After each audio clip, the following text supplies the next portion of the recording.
કચ્છ જિલ્લાના નલિયામાં ઘોરાડ સંવર્ધનને મોટી સફળતા મળી છે. લુપ્તપ્રાય થઈ રહેલા ઘોરાડે બચ્ચાને જન્મ આપ્યાની ઘટના સામે આવી છે. આ સાથે જ જમ્પ સ્ટાર્ટ પ્રોજેક્ટને પણ મહત્વપૂર્ણ સફળતા મળી છે.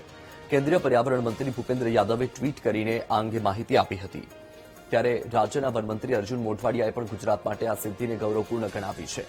નલિયા કેન્દ્રમાં બચ્ચાની 24 કલાક વૈજ્ઞાનિક દેખરેખ હેઠળ સંભાળ રાખવામાં આવી રહી છે. બચ્ચાએ અતિ નાજુક મહત્વપૂર્ણ એવા પ્રથમ 40 દિવસ પાર કરી નાખ્યા છે. કેન્દ્રીય પર્યાવરણ મંત્રી ભૂપેન્દ્ર યાદવે વિડીયો અને તસવીરો શેર કરીને ખુશી વ્યક્ત કરી હતી.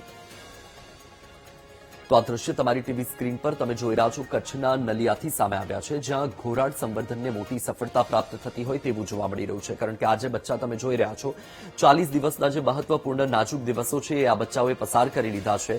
આ જે ઘોરાડ છે એ લુપ્તપ્રાય થઈ રહેલી પ્રજાતિ, હાલમાં આ ઘોરાડે બચ્ચાને જન્મ આપ્યાની ઘટના સામે આવી છે.